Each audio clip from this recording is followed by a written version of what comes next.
chỉ bây lệ vết ule với nia pi van lal chuangi Aizawl Falkland atam thian ngai nom em mai kan ngai thale thei do ne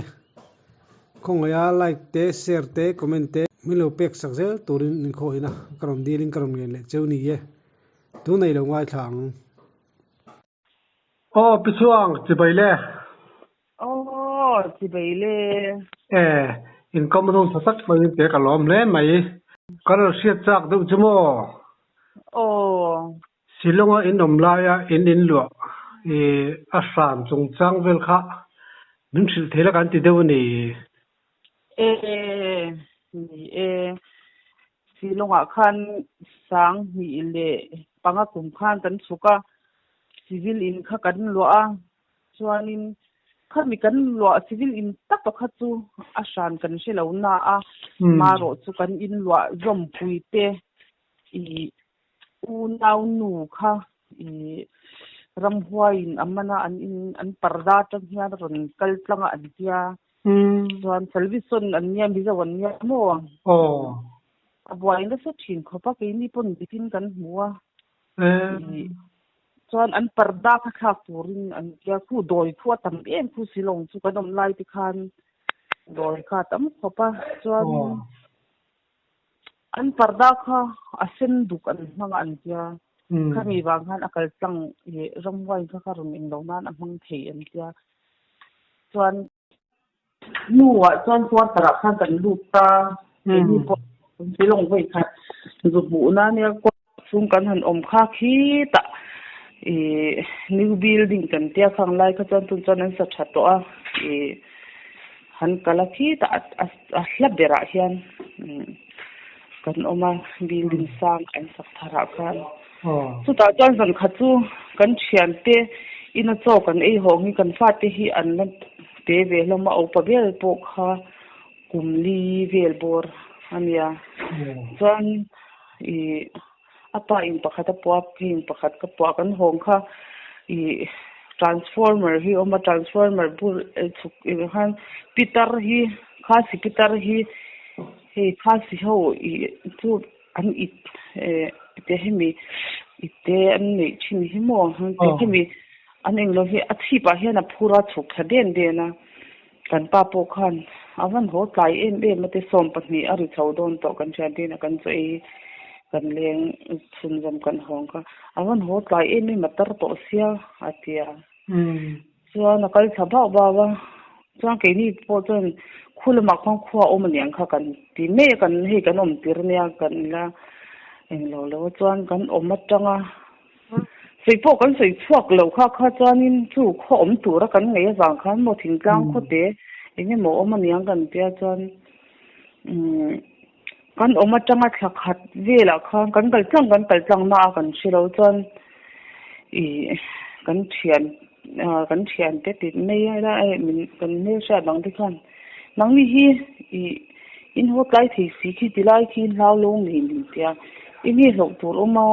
kan ke chu mi teng lai chu mo chan tilai khi an sei lo sin tia tia ma se an sei le du te chuang lo ta chuan kan ei kha thi lo ki ma kha ka hi ta mi dang kha chuan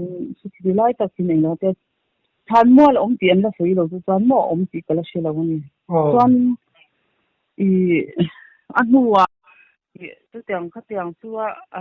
an tia ma se an ti nei ne tu tiang in la om lawang khamin ti saka chuan ma se khata tang khang ka ngei thelo khang ka zu chu khata ni chulai ku ma chuan chhun hei eng ma mi kal vel te pol om hum lai yan mo thin kha khan mual kha lo nia in re kha lo om si lawa ui kan makha kan ti khop me kan pa hi wai ve dum hi ya ma se tha wa hian man ve ta mo kha thu khan bu chun ko me len kan mi lo chumi ma chum ngoi te chumi ma jok po chuan kan quarter kha kan pa kha min mun danga khan kan in swai tin khan om san ta training vel khan chauka hi shani na oma kan chauka kha zan e zana hiana ri suru zela I kala no pang ve mo chung lai chuan chuan zing ka thau hi chauka hi lo hu tek zela ma se eng ma tui put on hi ka muai lo chuan ka hlau lup tukini ina riana ka zonga khang lai huna kan nom pi ho te hi chuan tun thleng yan ni theinan ti hian an lamanga blanket hi ka pual ring me ka mung ka hongam to lo mo kan tarun ho khanin kan riak lut vele chuanin tong tai na te kha englo civil lama tang kha kan kawa tong tai na te kan ron hlan saka chukan in khabin hlan saka chu ka jong chuanin hei ate anga kan tarun hon huwa pokan tung hi chu chuan adron o lawm le amo a pai pu than ti do ni la chuna a ta fil pai le tik thin buk se eng ma se se na kan che buk si la tu tong tai na te min han eng lawa se a khan azia chho ve ta ma se kan omrei ta lo chu ka sei mai ani chu a ka chon kan in son ta mo tu silong kan chung le ke ma ni chan chin lo thil dang kan mi ta kan hu po hi no la ma se ke ma ni bi ka chon chung chu anya chu mi huwa chon la sama khan kan ni swai khalia kan na khan mi zo pakhat ma an lawa na to ma na ang rin sa suot mi tia ta han se na ri ba pi se na ri ken ta si mo ni to ta rin lo kha a bul bil ki an ruang khai la bil a te a ba pun te ma la an ni om ta kan an ruang khai tu an ya bul khama lai kha kan oma chuanin an han sei sang thin khop na ya ma se khala ya tak kha chuanin ei kha chuanin kan tong lo ma se chung khat ang mai hian kan om ke ni hoi kan ma chung om te kan ta yin ya chuan bang khat chu an ni hianin thil hi an sei le thina ma se ini chu Christian kan nia hi kan tia engma kanina om de ngai hi nen hi kan ti nei thina a chang phi chuan an mula an nu nau kha ron ria thi min ron di la mo an hum da na thei chuan ke ni hi pong sai ang chi nam te chu nan ni kha pul hi le pali a po chhetri eng chi ni ka ti ang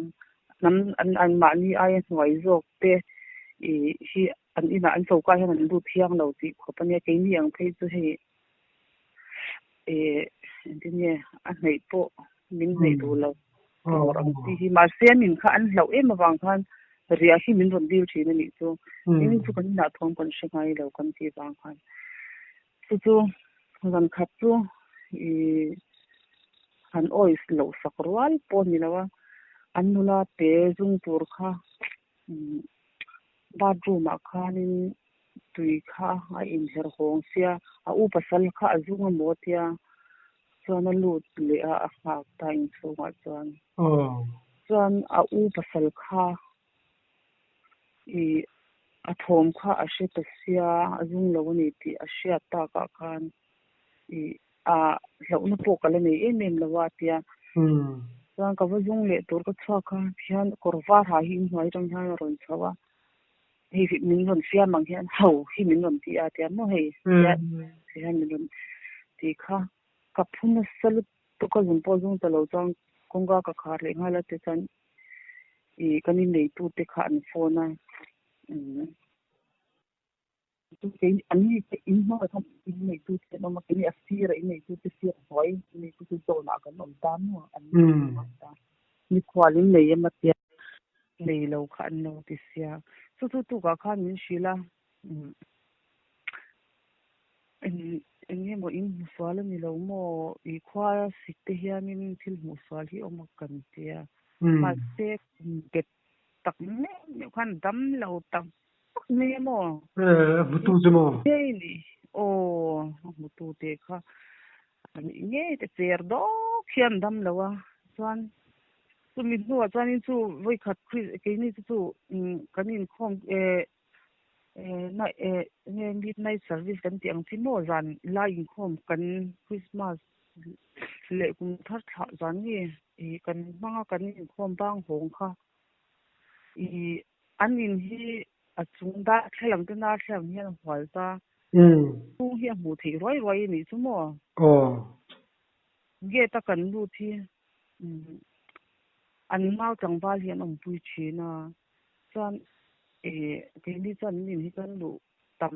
em lo china wang hian na ni zo hun lu tla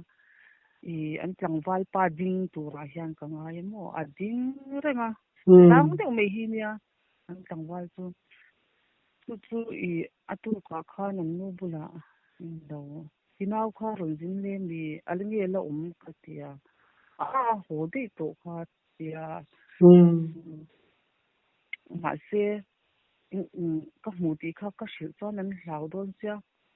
wa ka sei du la ma se ni chelo khan mi zot ta khan ka shil ta chuan in khan chwa san nu lu ka engam mo chen nu kha in tang khan zongan chwa san ta mo chu ania chuan chu ta chuan ke chu sipei ho khan chu mi nin kha an ping dia ta an pa khalai mu na khan kan mo chen min kal san to sia kasmir lama khan in shwai thi to si lo ke ni khan tu lai NCC ho he Assam regiment te Gorkha regiment te na mung hi ni ta NCC en kolamo sipei khan ron da fa se ke ni pasal tel la kha adik in kan shelawa sipei dang tan to motin bizote la Manipur o te ang ke kha an ron ngoi ro ka soi mai le lo pakhat chu lai kan lai chuanin sibudar puthang hi aron mo chuan kan ka fa te hi dot thei khop meya ama chu du ve de me hi na ma se pasel de me hi na chuanin aron leng thina kani na hian hei cho te ro de ti kan ron tal na te hi nya chuanin NCC kem khan nei puya chu kan tom to lo wang jang si pe chan chin chu kan bo sha to lo civil life kan top to ni chu chuanin voi khat kan bazar chu rei te kan hu to lo wa lo kan bazar kha ka sanu khan anu chu apu tha ka lor so thu tia ka va hoya ui ni so nge mo ti ni kha ka tia de chuang lo chan alo chhun ru yanga nge alo ti lwa mong nglo der meng u kan tia kan bazar mol ani chu sam me na dor ni in ka sha lo thut na samo chuanin atu le ge la kha rin sibudar pu tho pajem sahi kan ti me ya Manipur me puthang ma hi van re en si a ka cha a chan si ni la she na nge ni tia nga tin mo enge kan han chi kha khama sa ma sale kan ke na adam lo thu ta thi re lo a pi ta ni chu ko fa te bo chu kan ho fe ka an hlau le to hei dun khan ya an la sei thina kan mu chiang zo pri me sia mo chu si pein chu mi lai chu an ron wat ta ka ba rum hoi se thei de ni te kan za bang yan chu ma ne na hian kan sui en mai lo ni chu no mai lo chu mi ke chu ya lo si pei ho rum da na an mun de wa kan in sun sa ta in malding thade me hi kan mu ni chu chu mi zo om ve de reng lo ani wang chuan ni po khan bi fa close a veng lo em fa kan nei dik lo no pang school kala lak lo wang khang kan lo om kha ania chu in malding thade me kan mu kha kan lom khom nei lo man kan han zo ta lo zom bok sia kan in vom lut ta thwai ta nei tu te kha dilian oma te khan en kul tu an da te atang khang kan han lut kha chuanin kanau kha an min ron om pui mei te kan tia chuanin min ron om pui kha kanau hi nge nula huai ve tak nei hi nia lậu này lậu cần tiếng gì hết mà ờ cái rồi lại po ai van đa bị ra thàn mual rồi cái chẳng ngắm ngắt ang chi hay chẳng có pa lậu này lậu gì nên mà sẽ khai cả lậu lắm này này chú có phát thì nó lậu bốc à vấn đề gì đủ rằng này mà miền thì chứ không thì cái tiếng á lậu này em không có thể sản liếm đâu á cho nên tao nào cho nên sau qua hi sản đi là sang ai hiện ở mà cho tùy băm hôm nay cho tùy băm mình ở đó vàng băm hi xì rạo chú thấy hai cụ nhân in khá tiền à để giật về khá ai sùng ba mà thấy hai cụ cho cái nào cho nên ông mà ni thấy hai cụ ngoài hiện ni để tận chuyện à thế ôi à ngủ xóa nó đang ôi nó cái này khi cái tỷ sắc chi nó mà anh ấy lom hi ta rong te cái lâu cho nó bỏ trong nó có tài hiện lâu thu rồi hi tia chẳng có cái này lâu nó thì cái này nó lâu thì lệ chuyện nó cho nên với khách chú tiếng em mấy hàng cái phát minh hàng anh ấy lại Ricky hiện rồi tia rồi anh có thể nào để đến chỗ cái này cái sang hàng so mà sao bây giờ ông cần nhà cần mua về là cái chân cần nhà ra sao năm lâu in thar vào lúa cần nhỉ chứ mà cũng mà cần như này sẽ lâu xíu xíu cho ta khát cho anh cái coi hình như khá sốc về đấy to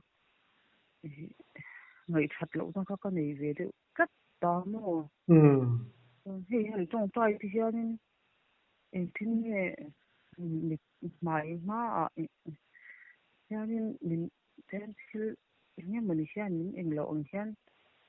cái này cái này tuổi nó nghe cái số lo tiếng chỉ hay mình bị bồi phát một cái gì này chứ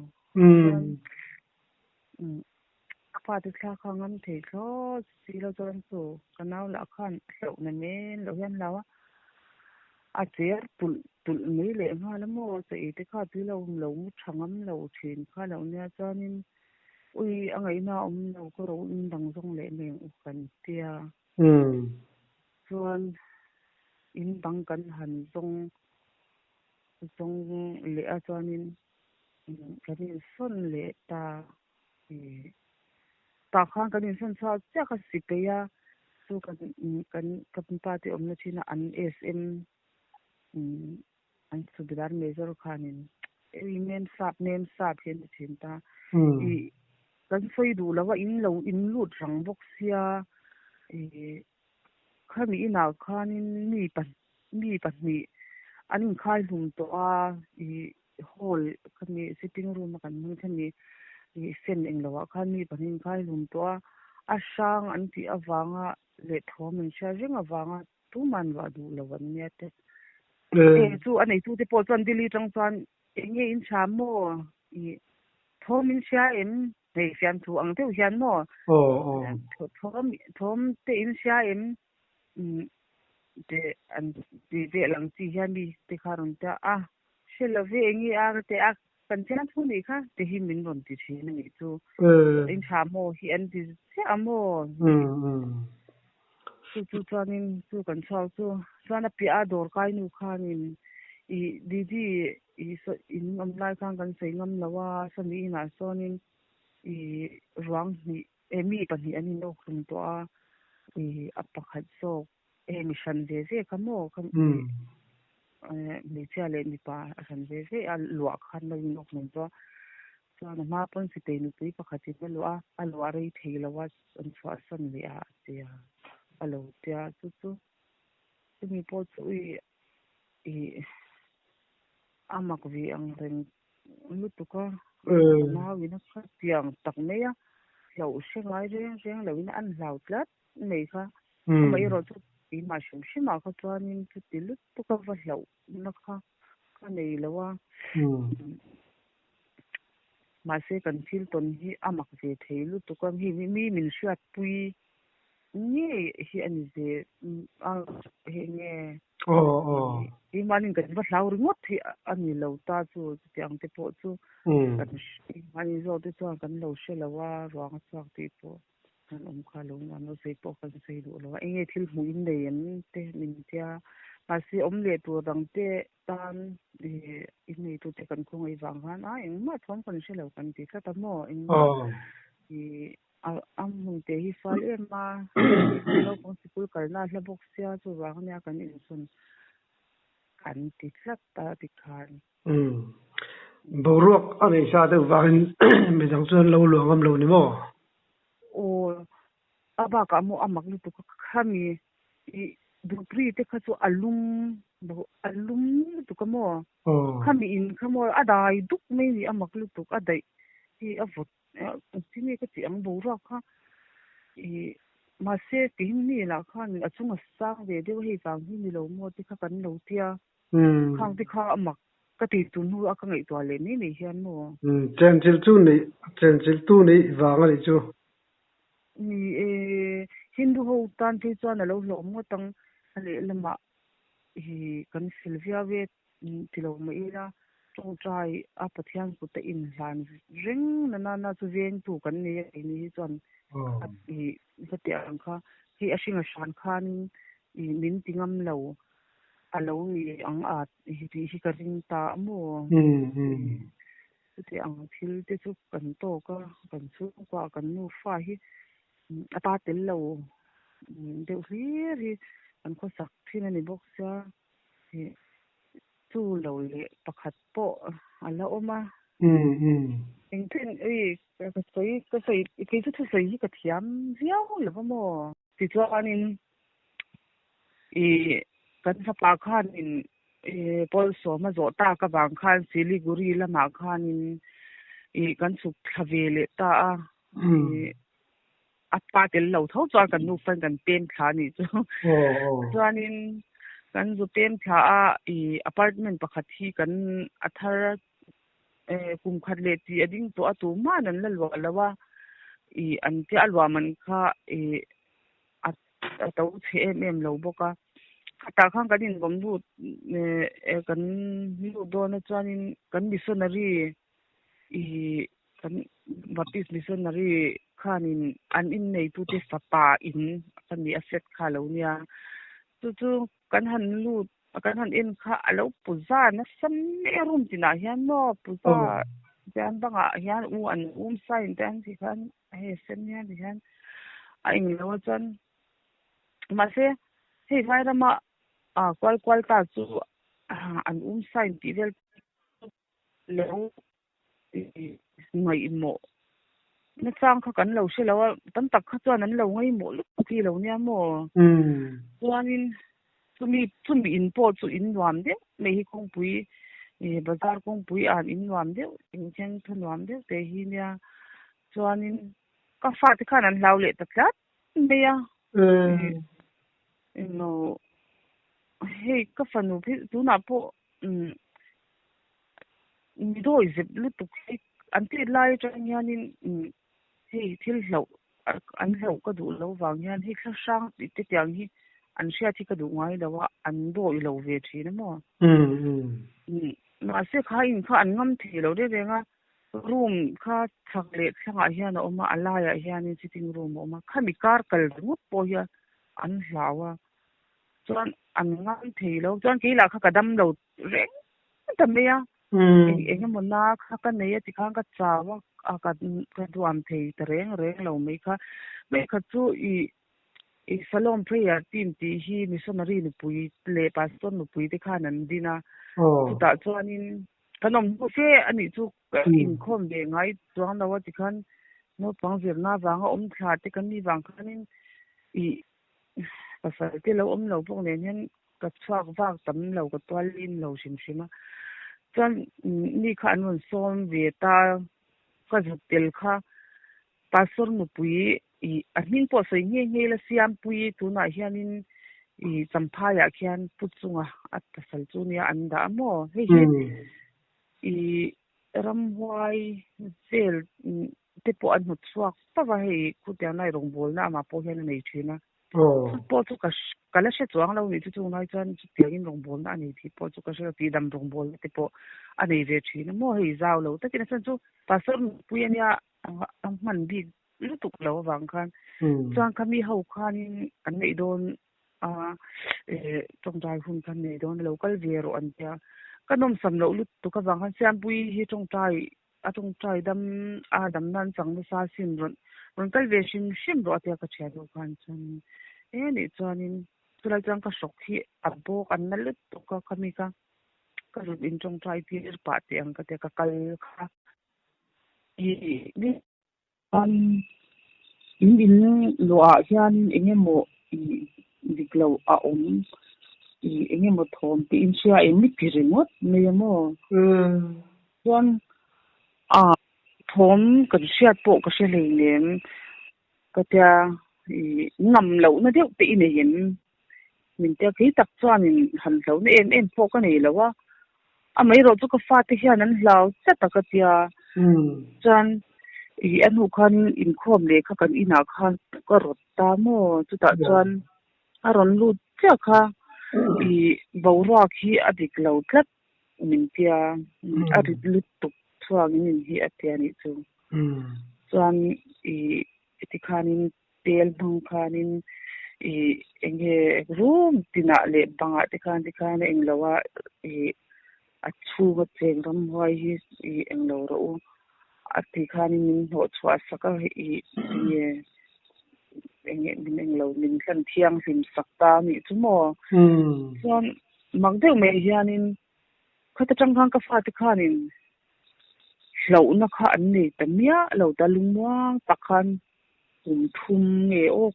kum li kan lua ta ni chu ti khami kha abul che in hi an no nu rai che in thi wang khan an luangam lawa mun thalut tuk chu hei wal hi ni in bang dan an ram ri kungai a chuan ten an in bang dan zel hi mo si menin chu che chuan kan in bang dan ta an ni kha tu ram hnuai ani top hei an khoi ngam lo an ti anei tu te pon engma anun khoi ngam to lova an cha kalsan ang khanin a oma min an leingam lo boka sang na sal tuka an tia mo kan apartment a security riak te poka ka ki ya ti han ron pota tia mo amon tabro kai china atiam tia lau khop mea amaro chu ke ni chu khatia kanin chung han thiang ni mani ta ka chon chu kan she velem lawa sava te han sava king fisher sava te khin kyan ni chu mi chu ga chon nom aram noi to pani me ka mi lai te chu ka pui chung de si kan hlau lu tu ka khami eng lo vel kha aron lu ta ni kan tia kan in khatia kan pa sor lu puina borak atang le lo an nge ram wai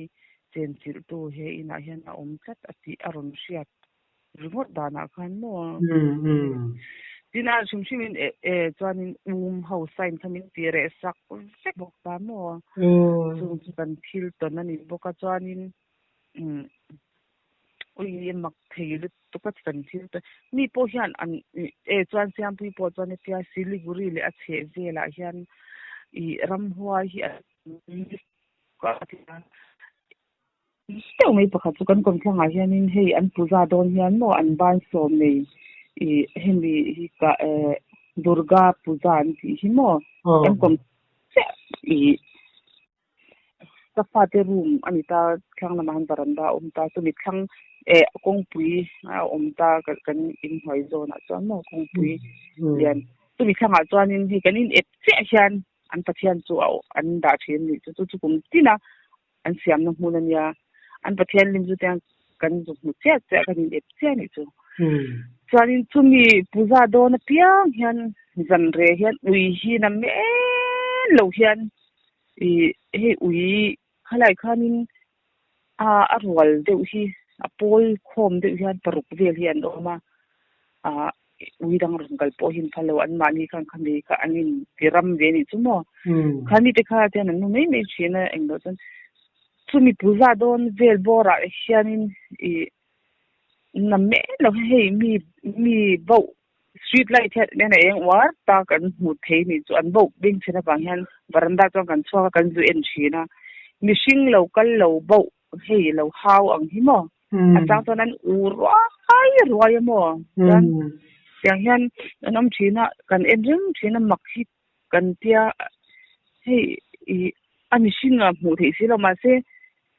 an bo ni chu an nei thia ani ti hi asiat lu to ko ni chu mo chuanin ui hi kan nei ve ke ni po hianin kan ui ka varanda thanga khwalum awang hian avia ka zan khat chu tia chu ni don lai vela chuanin ke ni po lung lu tu ka chu varanda thang chu tu clear an thor lu thina wang khan chua ta hian kan zu mu kan ui chu varanda khana mu wa ui englo engmo thom ri kan mu hil kan har vok na kha ne kan soi thiam chia lawa thom ram huk hi on ni mo tan ta kha kan lui hi lau nu tuk hian ram zuang lu zok mai bo ka mo chu ta chang chuanin kan da kan amu du tare reng lo mai a tiêu lệ kan tum pon du to lo re ka mo ama baranda kha da ye wang hi atam wang hian baranda lo du lo hi nia chuan a du tare reng lo mai khan ti kha amak hi ka til ka chu kum timin chu anwa kan ke mani bcm missionary kan slep pia chia po khan an nom ta ani po chuan mak an ti ve he khan mi hun anga khan ui khan u na sa thei lu tu ka mo chu an sei dan khan chuanin hemi an pathian an englo don hianin hei an ni churam huai te po an plun nan hian ka ti me a an in thoi thin hian puja thin hi mo ho kha an bon chuak thina an ti me a thin hi chan no ma se an mani vai ve po han pathian chum sin hi an shelo ve a sei dan dang te hi chu om ve thawa chu thil mak deuh hi kan tonga midang po hian sei ve du se chuan an tong ve thawang ui ve niang ui hian mo ui hian ram ho hin mu the lom chu lom ui hian mit lo ten nei lo ram ho mu the mo ni mak ni du chu kan ui kha na lau chu mi kan lua chu chuan varanda kha akal le to lo chuanin in thadeu pakhat kha kan hmu le ani chu chuan chu englo hei ta zem bo ngi o bo kon a hianin in le lo po an ne ya chu ta chi pe mi kan chan te khanin in lua du angin a in a lian thasia arwa ka in nei tu ten o englo ke mi zo nge in lua se an du lu tu ka bin tia mo chu in kan ven khan a tha khop me ya in kha lian tha in lian tak ani hei in ta nga in lian lu tu ke ni pun kan lua zo lo chu te ang vel chu sang ria tin lua ro khamin tia chuan chu apa kha a om lo lai tho khan ka thian nu nen khanin kan ven chuan chu ka kan bi se missionary po chuan min va en pui emo a that hi in hi atia hi thil ti vel rima in hoi zol lo nuam bok si nen ate min va swai kha pa tha min ti pui khop me ya aman ne na khai chin te jan sing kha sanga ang bor vel sur o mang khan ni teng sa ria chau de chuan an min ti pui awang khanin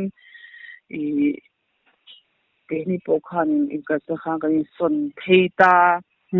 chuan ma se kha in kha ka hlau em bok le ke ba chuanin ka fa te ran hlau bok kan ui na hlau bok kan ui la khamo a chei tur tangyal pun hun dang kal ngai lo kan ui to du hen nuam deuh mai hi nia he ta hian da kan hlat de wa da sakta ila kan bula kan da so khan engam chan ama ina kal sangam mi alo po kamo Ramot i aklu tu jang kanu te kha ka han chila hi em lo kan ngam thi lal lo kan riak thangam lo reng te nge thil sha tin nei em min ta thil sha chu kan nei chuang lo ma se i la kan ui thing hian a hlau tat meya amaklu tu ka sun ngam lo reng ka tia mo cha hei tianin a chang le i a en pur sang ti hian hau a bawanga en ma hu turam si la han amel pur hei ke mani te i thil min dila min han bil hianin min mel pur min hau thin ni chu kan te mai lo hian mo tiang de hianin amel tu amel la kha kan mu thei si lo hianin hau pur khur hi a chinga chuan ui ni si khan hlau em me ai min zui dor tor han kan sun ke mi a zui dor tor me mo ama khan mu ngam lo re ve ga mutti kha mutlem lo muddu der bur de elevator he muddu a thau sia ma hi mo amu mu mal thei lo re ve me chan fa pa la hi ni anu kom e wala hen computer game si khel thina aming re thina a kong kha ri ri tra a ri ri a ri tra atia i me lo i kong khar ka dim khara in fi ri thi atia mo i a ri thi lo sim atia ma se tu ka sei tong tranin ami pa te hi chuanin i ramhoi kan ti thei le tiang kan eng lo wang lo taka kha chuan ni lo ma se an ni po khan se om no man lo an bet thei lo au pa ber po kha chuan i khan kar khat kan oma in wa man kha kan pe advance sa chuanin a ngai na tho to om lo kan ti thei thot lo i khoi ma kha kan kal ngam lo ru in chung kha mo chuanin kanu khanin in wa tur dang jong le me ro chu tiang ringot chu ene mo thil dik lo a om aniang i kanu hi sen di ina sen di thing ina i chu ti tak me ya an lo chu atia in kha so tilama kan om na hlui lama bok tang kan va jong le tarok roka kan hu hang kan va in vom lu thei le ta se sian thu dan tun thleng ko yan bil la tu tian vel ne i ni e siam thu chu ni thawa ma se mak po min ti pui ve tho kan va hlau e me khamo khatia ang khani bungwa kan nga chu vai kan om rei to bungwa kan nga si in phur kwal tur kha chuanin hau tak de me nia kar khat lo a in sun le ka chu mi tam tak po khanin hi enge no tak kan tong ve ni ti kha chu min ring pui ve le to kang ma se a sang pa in tiang in kan sei e du kan sei nem chuan lo ta thin ti kha chu ka sil ve tho ui